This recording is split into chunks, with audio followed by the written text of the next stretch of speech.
What's going on, everybody? This is Raw Dog Sports. I am Mike. That is Evo. I want to get chocolate wasted because, man, Super Bowl, it's over. Football season is over.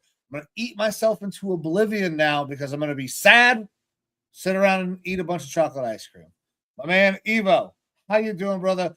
That Super Bowl, it was not great. I was a little worried that it was going to be a boring game. And sure as shit, that is exactly what happened. Yeah, it wasn't hyper exciting or anything like that. It wasn't bad. Definitely a defensive matchup. It makes me a little sad because it started to push certain narratives, anti-Drake Maye narratives and stuff like that, which I think are unfortunate because I think you and I both think Drake Maye is a pretty fucking good quarterback and there's good things going on for that franchise. But this Seattle team's a fucking unit. They are an absolute wagon. We knew that going into the game. It started off slow and basically defensively, but as things kind of broke further into the game, it really was leaning one direction. And that's what most people kind of expected going into the game. So it wasn't super surprising or anything like that. Second most viewed Super Bowl ever compared to the prior season, which again expected. A nice little cap to the year, but wasn't explosive offense and things like that, which is what more of the passive fans definitely want in this sort of a game, myself included, to be honest. I love a good defensive struggle where you can really get into that side of the ball, but it's not an every week type of affair, that you want. It's in the Super Bowl in particular, you want fireworks, you want action, you want crazy turnovers and drama and stuff like that. And for the most part, the drama wasn't on the field. We didn't really have flags being thrown. We didn't have insane plays. It was just a really, defensive-minded football game for a majority of it. Yeah, it really was. Seattle was incredible right from jump. And I agree that the anti-Drake Maye things are a little crazy. We also saw a lot of, and we had a couple conversations that were very anti-Will Campbell as well. I saw a couple interesting breakdowns that we'll probably get into a little bit today as well when we talk about that game. But the entire Super Bowl experience was interesting. Obviously, one of the main talking points, one of the highlights of the Super Bowl, Bad Bunny performed at halftime. Listen, I didn't understand a fucking word that he said, but I could tell that there was a story being told. It was compelling enough. I kind of said this on X. So I understand people. Listen, I didn't fucking get it. I didn't understand what the hell he was saying either. But I also didn't really understand what the motherfucking Gasolina was or Danza Kuduro. I don't know what the fuck either of those mean either. But I enjoyed the music. However, his voice is terrible. Like some of the beats were cool. Like I can get down with some Spanish music, but he can't sing. So it was a very weird vibe. Like it was cool to see a bunch of things that I had never fucking really paid attention to before, but also I didn't really quite get it all because I didn't understand the language. I felt like if I did understand the language, I would have connected more with it. But I can understand why it was, I guess, important that he do it in his native language. So where are you at on the whole Super Bowl halftime show? Because we'll talk about the other halftime show after the Bad Bunny one. Yeah, I generally thought it was ass for a lot of the reasons what you're talking about. But like, I'm looking at it as if the Super Bowl halftime show in general is like a concert that you're going to. And if that concert isn't playing into what you're wanting to see, you're not going to enjoy yourself. Now, to be fair, usually like 9 times out of 10, the Super Bowl halftime show is a ass concert that I don't want to see and don't want to be there for because I don't normally give a shit about Rihanna or whoever's playing. It's, again, kind of talked about this last episode. It's not catered usually towards your typical bro macho NFL fan. It's there towards the people who are having parties and the wives and things like that who are watching the show. That being said, it is different having it done completely en Espanol. Uh, but you got to figure on one hand, a lot of the world speaks different languages. On another hand, everyone also speaks a lot of English. Uh, it's American football, but are we trying to branch into different continents and stuff like that? I gotta get both sides of the argument. At the end of the day, I just kind of didn't really give a shit. Now, as far as I'm not being able to sing well, sometimes artists just aren't really good with live performances. Beats are catchy, things like that. I personally, not my type of music at all. I didn't think the beats were catchy. I thought there was a lot of mumbling and stuff like that. I was trying to watch it as like almost as if it was some sort of interpretive mumble dance to show off Latin culture. I tried to take that for what it's worth. Um, it just wasn't entertaining to me at all. And if you look around at videos from inside the stadium, it didn't seem like it was entertaining to most people there because everyone was just kind of standing, being like, all right, bushes, Yeah. walking around the bodega, and which it's fine. I get it. Definitely shot for the TV audience. The people in the stand didn't get much. Yeah. No doubt he is popular, Bad Bunny. Because you look at like Spotify views and stuff like that, and they're tremendous. Oh, that's insane. So culturally significant to Latin American culture and whatnot. It felt like it was a divisive choice intentionally to obviously things are going on in America right now, and I don't know. When I'm personally watching some sort of a show with music, I'm not there for politics or any of that other stuff. I just want to enjoy it. And like he brought up some skinny white lady with cancer and no eyebrows. Was told she was Lady Gaga. I thought it was Skeletor. I know that Jessica Alba was out there. Like I don't know how that fits in with Latin culture completely. The Skeletor part in particular, but like Ricky Martin though. Ricky Martin. Yeah, I wasn't even sure that was Ricky Martin, but I was like, I think that handsome man is Ricky Martin. It definitely was Ricky Martin. He's still handsome as fuck. Yep. Yeah, I mean, I can't say it was better than the other Turning Point USA one because I didn't watch that. So I know that it received. I can tell you for certain that it was way better than that one because producer Amber made sure that she watched both so we could see the difference. I'm pretty sure he's talking to you because he didn't. I don't think he heard me say that it wasn't that bad. I am a fucking film student, so I kind of am into artsy shit a little bit at this point in my life.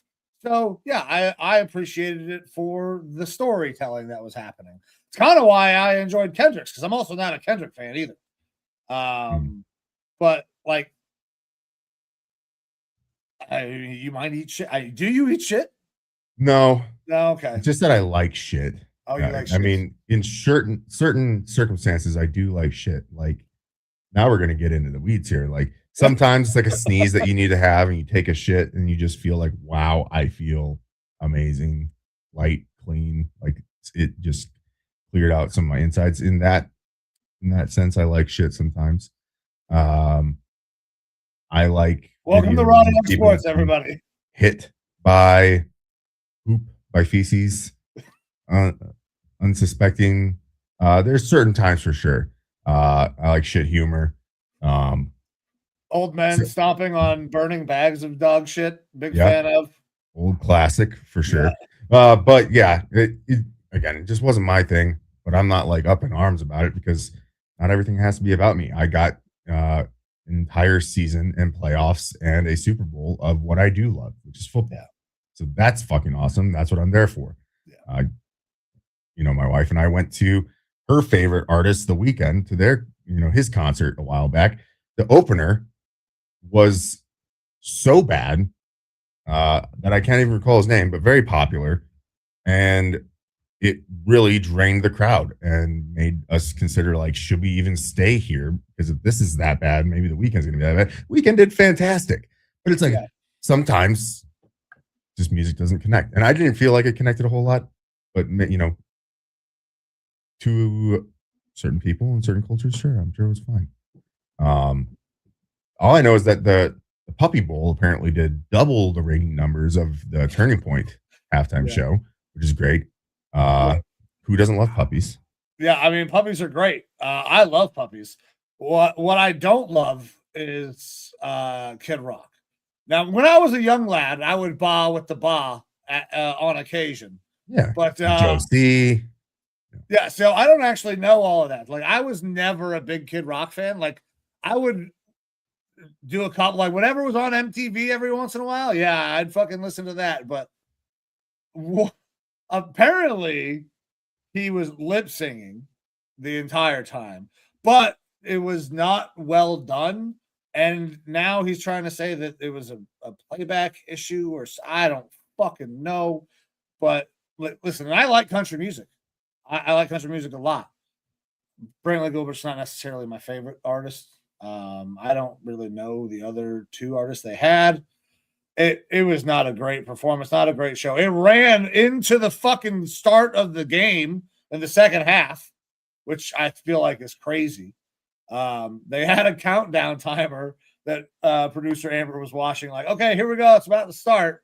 Nope, that shit did not start. They waited until the actual halftime show at the Super Bowl started so they could start, like, so they could try to direct compete. It was a shit show. I understand not liking the one, but I think that if anybody that did like the Turning Point one is literally doing it out of spite. Yeah, It was not good. It definitely felt like that. Like, let me be very clear. If you were like, I'm turning off the Super Bowl halftime show to watch the Turning Point one, it was more so to try to be like, I'm a patriotic American and that's why I'm doing it. But you ended up just kind of looking a little bit more foolish because it was like, this is, I don't know. It was just dumb altogether. But also, I'm all about like people with free speech and saying what they want to say because it allows you to identify the people who are like signaling, like, I'm trying to be a part of this group or that group and cause fights and just rile shit up. Like, the wife asked, "Are we going to turn on the other one?" I was like, "No." And I was like, "Because I don't know where it's playing, and I am entirely too lazy to fucking change the channel." Yeah. Well, don't worry, you couldn't have watched it on TV anyways. It was supposed to be aired on a couple different places. X was one of them. Apparently, that didn't fucking happen. All sorts of rights. It was a shit show. Look, I used the entire halftime show as an opportunity for me to do some laundry. So Nice. It worked out well for me, actually, in that respect.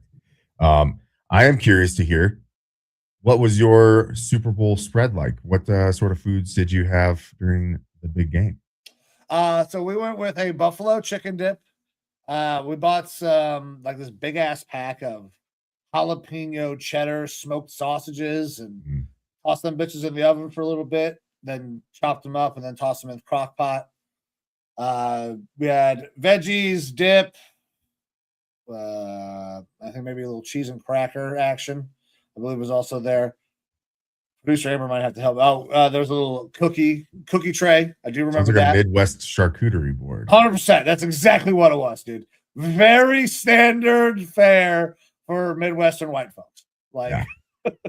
Well, so my wife is a slut for wings, and so we always order wings, but making wings, she's never really like fried wings before. I was like, well, we're gonna teach you how to fully fry up a chicken wing so you can be a true American patriot. That's the way to be patriotic, is fried wings, of course. And so made some fried wings. They were fan fucking tastic, fried to a perfect crisp, and some Philly cheesesteaks, and then just fried up some pickles and mushrooms as well. And that was it. And we could barely finish our food. So we're still working off Philly cheesesteaks right now, which is not bad in my fucking book. Pretty easy going. It's nice. Hell yeah, brother. Well, should we get into a little bit more of what the show's actually about? A little bit more of the sports.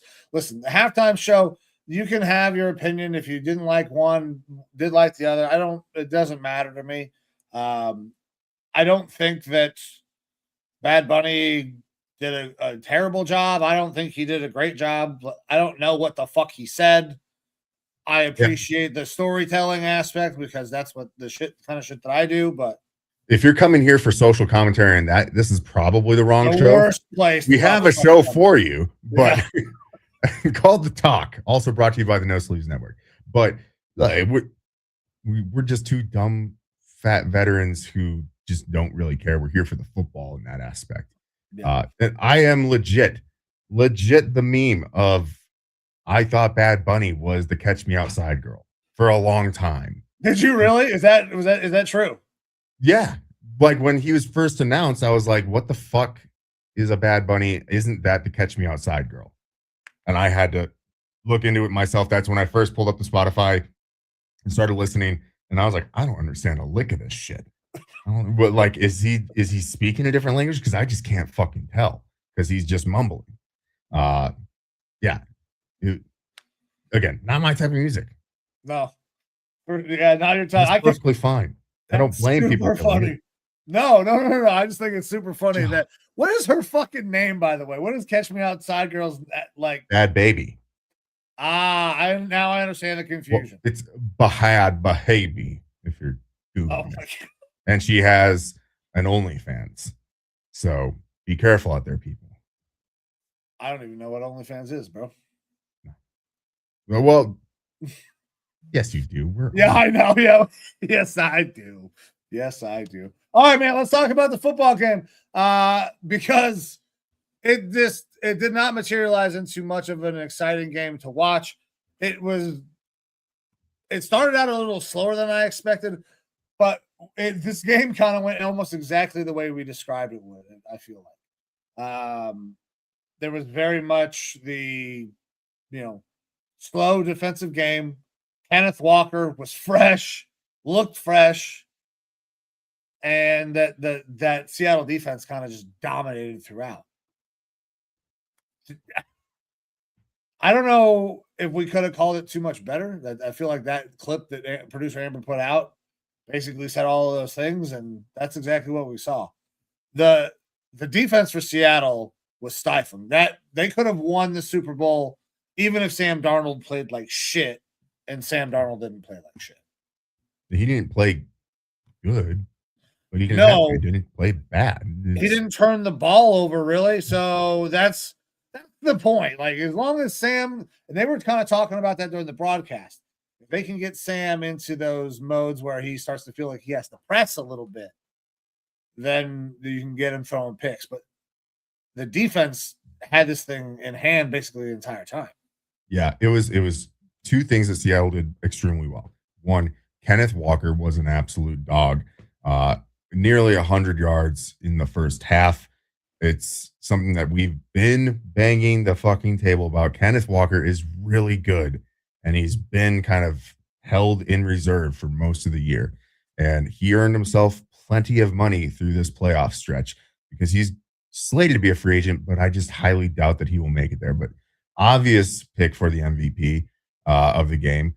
Played extremely well. He was able to basically carry this team to the Super Bowl victory. And on the other side of the ball for that Seattle defense, it was their ability to blitz and pass rush, particularly on that left side of the Patriots offensive line. Will Campbell has had a pretty good year. This was a atrocious game. It showed a lot of warts.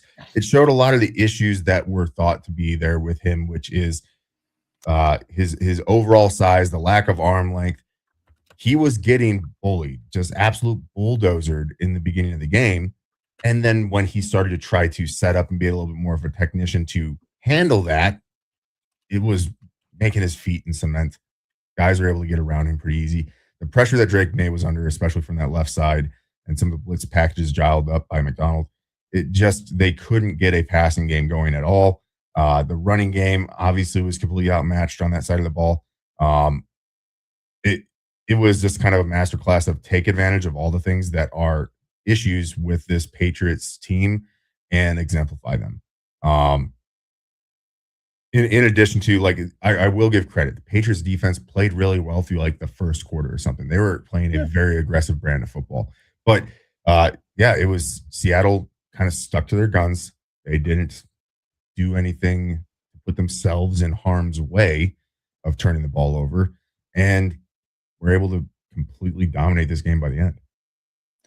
Yeah, well, when you get the most insane pick six of all time, like it, dude, I didn't even know. I thought it was a fumble, so I shouldn't have been called a pick. But uh, there was a lot of people that bet a pick six in this game, and were probably very happy that that happened. Now, Kenneth Walker basically sealed this, like kept the offense going the entire time. Because you bring up that the Patriots did play a pretty decent brand of defense, especially to start this game. But Kenneth Walker consistently was able to gash them for big runs, and that would kind of get that offense kind of going a little bit, get them at least in the field goal range. I mean, they set the record for 5 field goals by Myers in the fucking Super Bowl. And a lot of those drives stall out if it's not for Kenneth Walker ripping off a massive fucking run. So him earning the MVP made a lot of sense to me. I would have loved to see him get in the end zone on the one that got called back. That sucked. It would have for sure like locked it in. I still think he was the right choice in this game because you can't give it to the entire Seattle defense. That's who really won the whole damn thing, but you can't give it to everybody. So you pick the one most valuable guy on offense is typically how it goes, unless somebody makes an outrageous play on defense. But at the point of the pick six, the game's already well in hand. So you're not going to give a whole lot of extra credit there. But yeah, it was kind of a boring game. And the Will Campbell stuff, man. I was watching. Oh gosh, who was it? Schwartz. Remember his first name. He used to play for the Browns. Jeff Schwartz. Jeff Schwartz. Thank you. With the G. Jeff with the G. That's why. Yeah. He was breaking down and talking about kind of vertical sets and all of these different things. And I have talked about vertical sets on our old show before in the Lyman Lounge. Joe Thomas was great at the vertical set. It changes angles. Now you have to do it correctly. But what Jeff was kind of talking about is it's not the vertical set. It wasn't necessarily his set. It was the timing of his punch. He was just constantly getting beat with his strike. And because he's getting beat, he's getting knocked back. His anchor is not set. And that's why we're seeing him get bull rushed into the fucking quarterback so often, because he keeps mistiming the punch. Now, obviously, I don't want to get too far into offensive line football because we'll watch the view count fucking plummet. But it's something that can be corrected by the things that Jeff is saying. I don't think there's anything wrong with a vertical set. I do think his arms are kind of short, which doesn't help with the punch timing. I still think he'd be an excellent guard if he fails inward. But there are things that are correctable there. It's not necessarily all about his physical makeup. If he can figure out how to land his strike at a better time, he will probably have a much better NFL career. I mean, he's fucking huge. The only thing that's not big are his arms. Yeah. And people need to remember, he is a rookie. Yeah. These guys still take time to develop and mature into the position and everything with NFL coaching. He's going to be all right. Like, he showed this year to be a very solid left tackle. He was going up against arguably the best defense in the league, and they were targeting some of his issues that were obviously identified through film studies. So it's something that'll get better. And I think that he seems like he's got the type of mentality where this was an embarrassment. I will not let this happen again. I will work on this. So, yeah, that's tough game for Will. Yeah, really, really tough game for Will. Drake played his heart out, battled. I felt like there were some times that he hurt himself more so than the offensive line. There were times where he had guys where he could have got rid of the ball and just didn't. I think once he started getting hit early, it kind of rattled him a bit. Now, this is not a bash on Drake Maye moment at all. I think the kid's incredibly talented. He's going to be really good for a long time. This is his first time in the Super Bowl. This is a massive stage, and last year he didn't play high level football. Like this is his first attempt at this. But Drake left a lot of things out there. Like there were plays to be made. So we can talk about how bad the offensive line was. Will had a really tough night, but Drake also had a tough night. This is far from his best game. I wouldn't call it his worst game by any means, but I mean, it was not just the offensive line that failed the Patriots offense in this game. Yeah, for sure. And speaking with a Patriots fan that I know, they wanted to make sure that was known as like a lot of people like to talk about their record, an easy record. They did beat the teams that were bad, and they didn't like barely beat them. They beat them pretty well. They competed with a lot of good teams this year. This team wasn't supposed to be here at this point yet, and they well outperformed. There is tons and tons of room for improvement, room for growth with this Patriots team. I think they're going to get there. This just kind of showed you that through good coaching, putting together guys that are all on the same sheet of music, you can do some pretty incredible things in this league. And the sky's the limit kind of for this Patriots team as long as they continue to draft well and develop well. Because despite being a Super Bowl team, they are still lacking talent in a lot of areas. So they're going to get a lot better. They're a team to watch going forward for sure. Yeah, I don't know how you think wouldn't be. Now we'll see what kind of turnover happens. Running back position, Ramondre is, I believe, going to be a free agent, right? Or did he re-sign a contract there this year? I'm not sure. I don't fucking remember. I want to say he's going to be a free agent, but I could very well be wrong on that. Obviously, Travion Henderson's going to be there for a while. No, he's with the team till 2028. Okay, so he just re-signed that. It's got to be this year. I want to say that.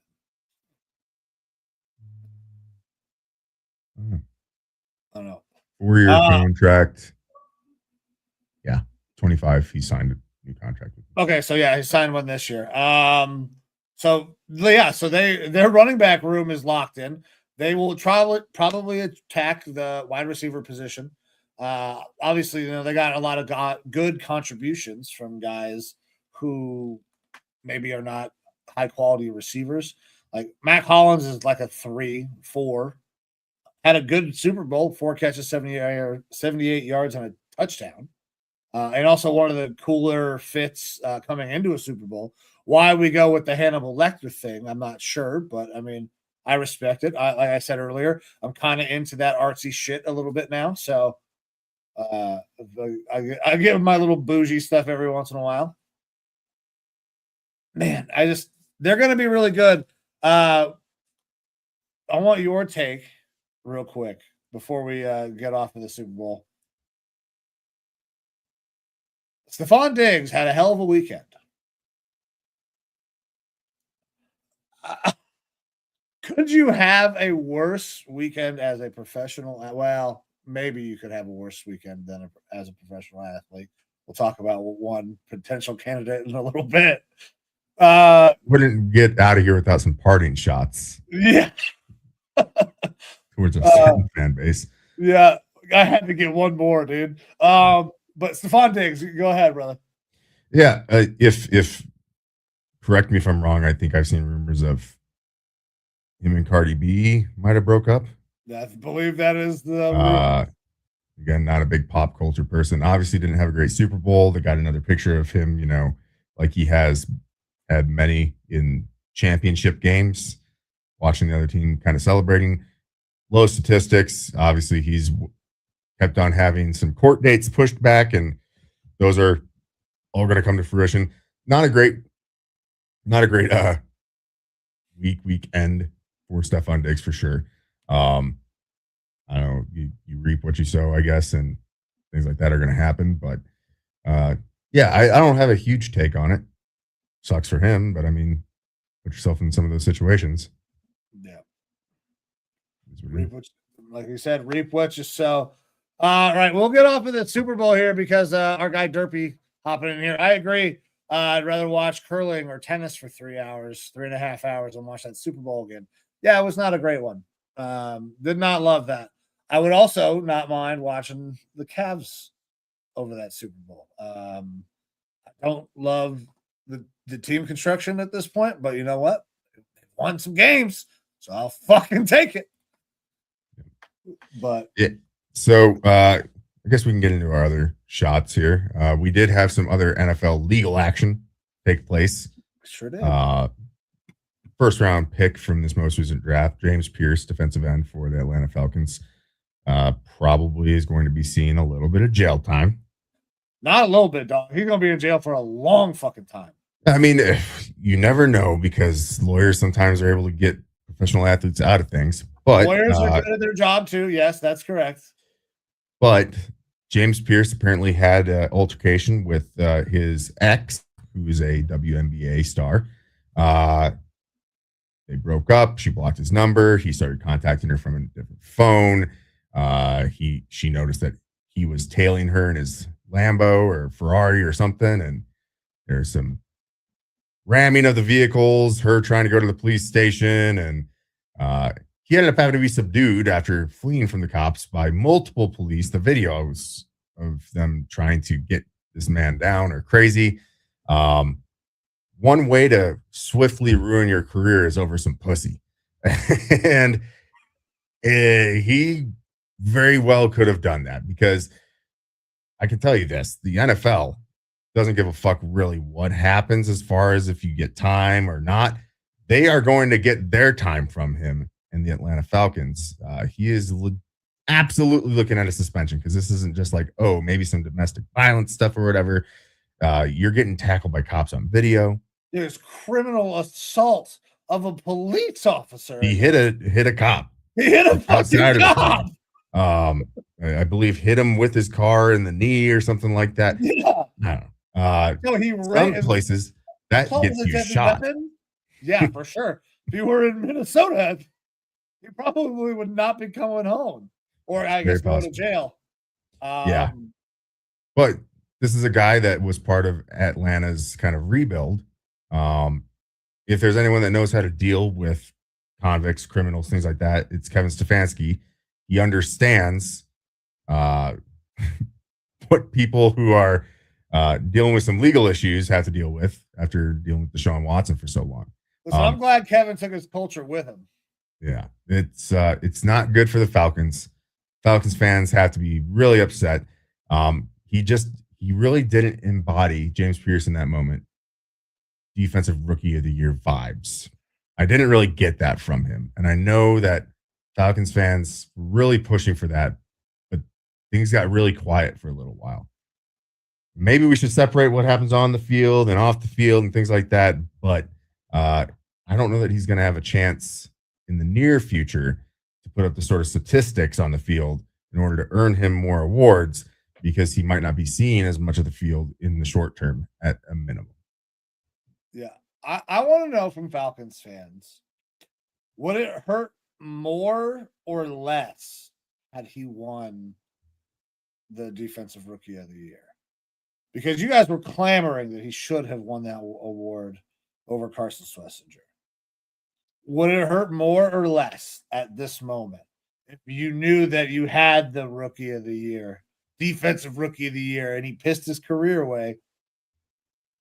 Or does it feel, you know what? He's just a guy. 10.5 sacks is great, but listen, when you think about the entire incident, I don't know how you can't go to prison for a long time. Like smashing your car into another intentionally, that's fucking like attempted murder, or at least fucking assault with a deadly weapon. Assault with a deadly weapon at the fucking minimum. Like then he's felony assault of a police officer, resisting arrest, fleeing the scene of a crime. Like there are so many fucking different crimes that he committed in like a 3-hour span that there's no way he doesn't do like hard time. And this is a guy that was also talked about as having massive character issues coming out of college. I mean, I am not one to prey on the downfall of anybody. What happened in this situation sucks for all parties involved, but he's going to get what he deserves in this situation. I would hope the justice system will do the right thing. No idea if that's the way the justice system works anymore in America, but I hope it does the right thing. Yeah. Yeah. Look, trying to look at it from the perspective of a Falcons fan, this really sucks. Your team traded away its first round pick in 2026 in order to move up and get this guy. So not only are you going to be without him, you're also going to be without that first round pick going into this upcoming draft, which is not that far away in the future. And that's kind of a good opportunity for us to talk a little bit programming notes here. We're used to doing 2 shows a week, and we still in the near future probably going to do 2 shows a week here and there. But it is the doldrums of the NFL season for at least a couple weeks, because we do have a lot of stuff coming up.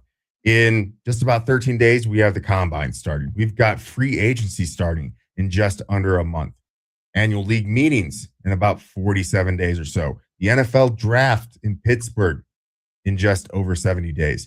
We have a lot of stuff coming up. That's one thing that the NFL does very beautifully, is they keep our off season packed with big events coming up. And Mike and I are going to be breaking down all these things for you. We're going to sit down, crunch our heads together, get a schedule, and we're going to put that out to all the people so that way you guys can watch, get our breakdowns of players, what we think is going to go on in free agency. All that good stuff is going to be coming to you here on Raw Dog Sports. We might not have to be doing our 2 shows a week, our normal Tuesday and Saturday episodes, but we're going to be coming to you with mock drafts, player breakdowns, all of our thoughts on the free agent signings, releases, trades, because those are bound to be happening here very quickly. We got a lot of fun stuff coming up. Just because the Super Bowl is done doesn't mean that Raw Dog Sports is going to be taking our little springtime nap or something like that. We're going to be here bringing you the hot action. Yeah. And that I'm pretty sure that draft in Pittsburgh, I will be there. Great now, even if nothing else happens, I am gonna hit up Jeremy though. But G asked me, hey, can we go to the draft for my birthday? So I mean, when your son asks you, can we go to the draft for my birthday? And it's in driving distance. And it's right fucking there. The answer had better be yes, or you're a shit dad. Yeah. But you just made a whole bunch of enemies. I did. I'm sorry, guys. Listen, I know it's tough. It's not easy to go out and do, all these things. I'm very lucky right now. And actually with that, I'm actually going to give a shout out to a few people. Been working on a documentary fucking all year, and we just got to sit down with a few people and have some really great interviews. Carmen Angelo, who's been on our show, joined us again. Mo of OTC was able to join us. Shout out to Mo. And then Isaiah Hale is a student at Cleveland State, was able to come in and tell the really, really beautiful story about him and his grandfather, and kind of what that connection with the Browns was. And to everybody who worked on the crew over the last, however long, thank you guys. Marissa, shout out, I love you. Nicole, Melvin, all you guys, thank you so much. Megan, fucking so many people. But man, it's I've been so goddamn busy. So going down to one show over the next few months or however long we do it for is going to be helpful, because we're going to be editing the hell out of this documentary, trying to get it ready for the people. But going and doing the draft is, I got to do that. I got to do it. Got to do it. Look, we are sicko degenerates when it comes to the NFL. Free agency, fucking the draft, scouting these players. It's not for everybody, but it's absolutely for us. It's a lot of fun. I'm looking forward to it. If I can find any way to get out to any of these events, I'm absolutely going to be trying to do that as well. So definitely looking forward to that. Hell yeah, brother. My man. Well, we're about 40 minutes in. We can go ahead and hit a little bit on the Olympics and then probably get out of here, man. I don't think we need to belabor today's episode. Yeah. The people had enough of this Super Bowl. They don't need us sitting here for 90 minutes talking about a game that was kind of shit. Yeah. Yeah, speaking about some Olympics, there's been some interesting things happening. One thing of note, Lindsey Vonn, who went into the Olympics with a torn ACL, decided to be a badass and go out there and still try to compete. Unfortunately, suffered yet another injury, had to be airlifted out, I believe a broken leg. So shout out to Lindsey Vonn for competing and putting her heart out there. Hope she recovers well. I feel her pain because I too am currently ailing from an injury from extreme athletic acts. I have a bandage on my thumb.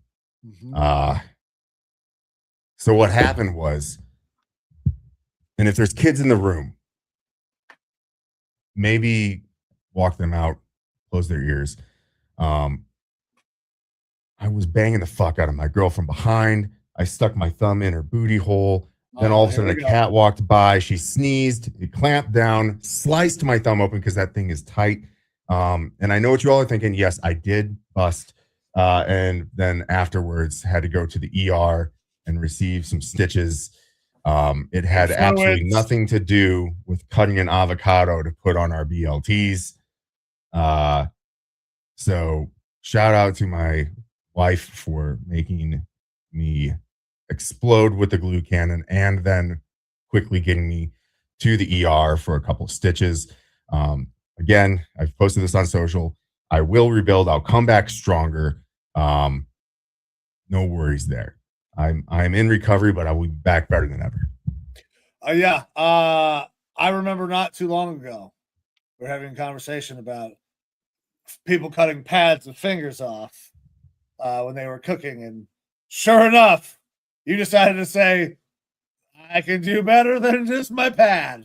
Yeah. I'm going to take my whole fucking thumb. This is the thing is I'm usually good at assessing a cut because I don't cut myself with knives very often, but I get cuts here and there from when I've done woodworking or this, that, the other. It doesn't matter. I'm a man. It happens. And I like to just kind of hold it together and super glue it like a fucking dude should. Maybe some duct tape or something to hold it together. I knew pretty quickly that this was a bad one because I had sliced tomatoes first. I was like, this knife is a little dull, and sharpened the living fuck out of it to like razor sharp. Nice. And hit the little nut thing in the fucking avocado, and it got stuck on the knife. And when I pulled the nut off, I somehow dropped the nut and recoiled back and went think. And I remember going to sink and looking at it and being like, that is a lot of meat. Like very deep. Yeah. And just started saying, fuck. I had to turn off the bacon, go to the goddamn ER, of which I have talked shit about on this show before as one of our sponsors. So I was like, this is great. But doing all right. Yeah. I'm glad that your thumb is still attached to your body. No nerve damage or anything like that, so we're good to go. Yeah, good. And obviously, Lindsey Vonn, man, they're not to take away her thunder. Yeah, obviously. But the question has been asked: should she have been there? Should she have been competing? Should the alternate for her have come in? And I got to tell you, in all of her runs leading up, she was fine. Like, she was making competitive runs. And she earned her fucking spot. Why shouldn't she have been there? I understand that obviously she's not at her best, but she earned her spot. So she might have not been at her best, but she is one of the best all time. And her like 70% is still probably better than most. Her 70% is better than some of the fucking Olympians over there. Like she's incredibly good. So I understand why people would ask, should she have been there with the injury? And that's really easy to do in hindsight. But she earned her spot. Could she have relinquished it? Sure. Does that person have a different result? Does that person podium at the Olympics? That's what happened with Lindsey. She didn't podium. That's really the only thing that happened. America still fucking, I'm sorry, not America. The United States still, I don't know why. still won that fucking event though. So net, still win. Yeah. I'm rocking my America shit today, man. Patriotic sleeveless Mike. Hell yeah. Absolutely. Yep. Norway right now in the lead with medals. My Scandinavian people. They have 12 medals, 6 golds. U.S. is currently sitting at 4th total medal count with 7 medals, 2 golds, 3 silver, and 2 bronze. I'm really looking forward to continuing watching ice hockey, both men's and women's. We got really good hockey teams out there. Congrats to the women who were able to rout Canada today 5-0. Go girls in the hockey events. That's awesome. Oh yeah, man. Listen, hockey is probably one of the more exciting things that happens in the Winter Olympics. I actually think that I prefer the Summer Olympics over the Winter Olympics, but my favorite events of any Olympics happen in the Winter Olympics, like the X Games type events. Love them. I will watch that shit anytime, all day, every day. Like, I was the kid that wanted to know how to do all that shit, but was not fucking capable of doing any of it. Like, I wanted to fucking do X Games shit. Not a shot in hell. My body was definitely not built for that.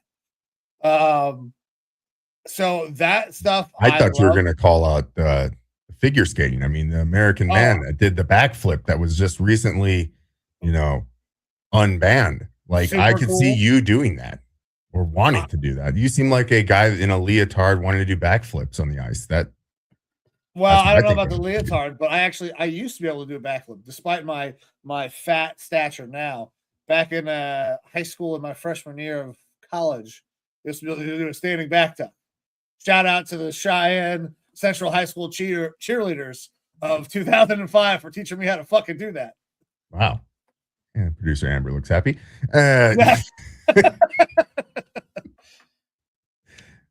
Listen, that was a long time ago before I met producer Amber. All right. For sure.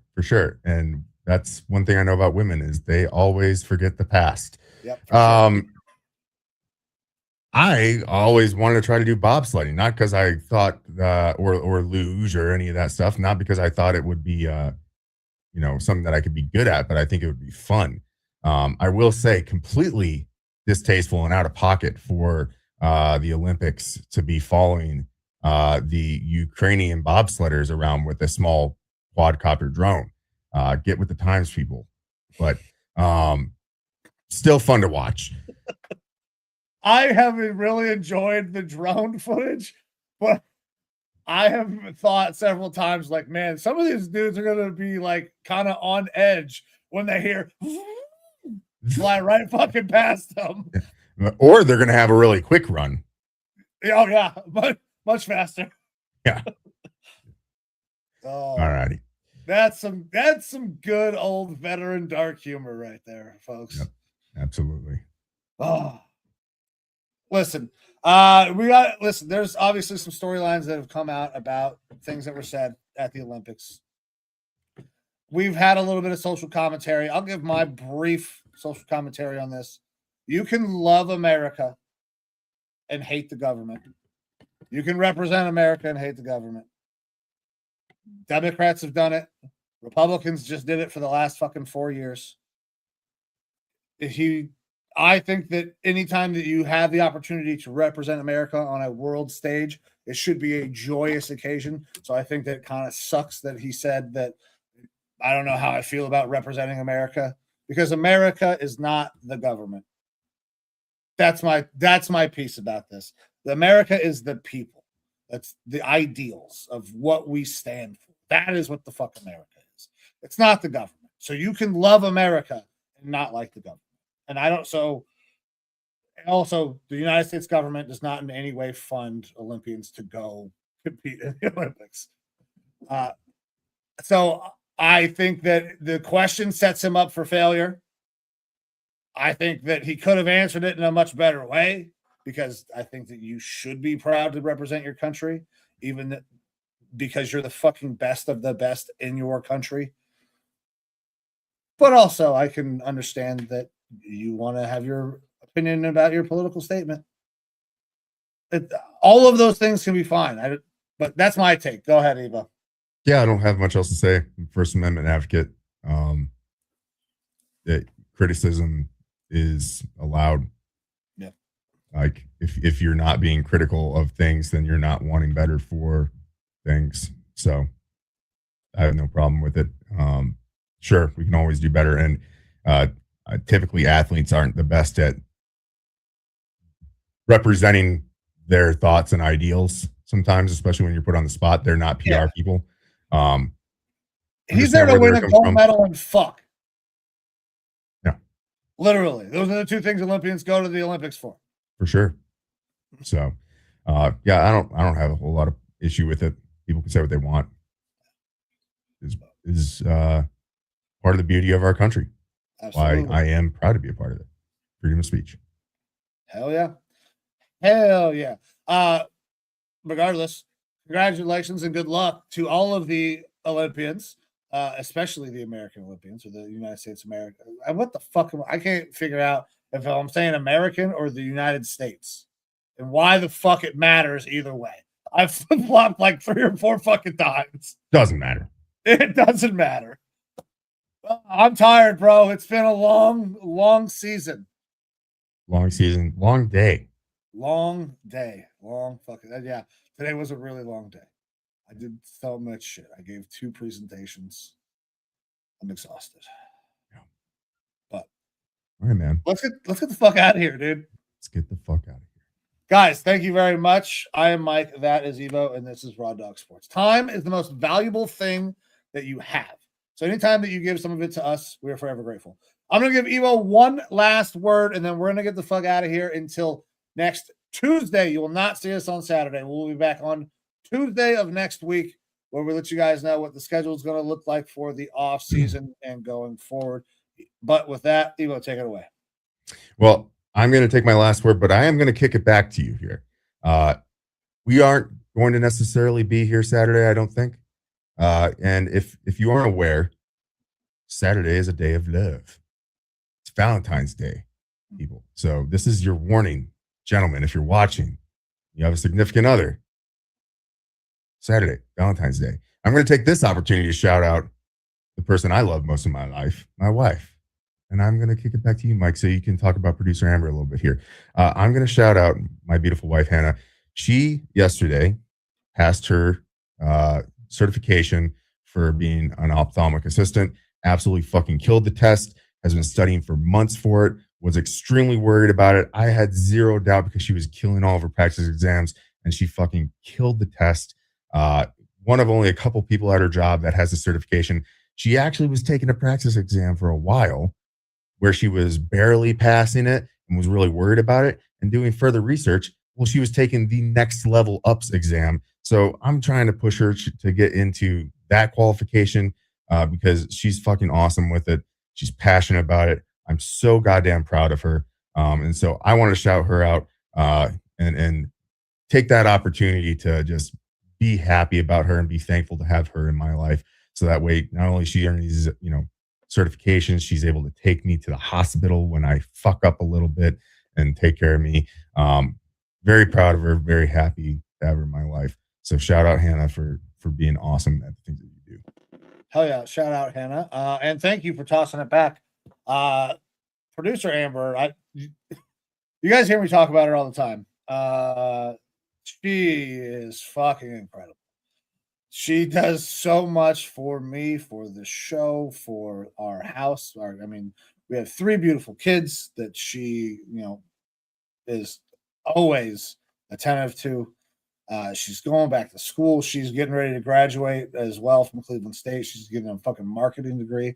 So she's doing all sorts of fucking math and shit. Like, she has been killing it. And on top of that, like she's there helping me kind of run No Sleeps Network. She was on set yesterday helping me, run things. She has made me so much better that I cannot thank her enough. And thank you, Evo, for making sure that I take the time here to shout her out, since we're not going to be here on Valentine's Day. But producer Amber, I love you, baby. Raw Dog Sports is going to be participating in other raw dogging activities. And with that, it's time for us to get out of here and start preparations for that. Your boy's going to completely shave down like a dolphin. Make it all slippery slide. Very nice. Actually, producer Amber is more of a like she likes the hairy. So I get to keep it all. Makes it very nice for me. But guys, we're gonna get the fuck out of here. Yeah. I'm Mike, that's Evo. This is Raw Dog Sports. We'll see you next week on Tuesday. See you.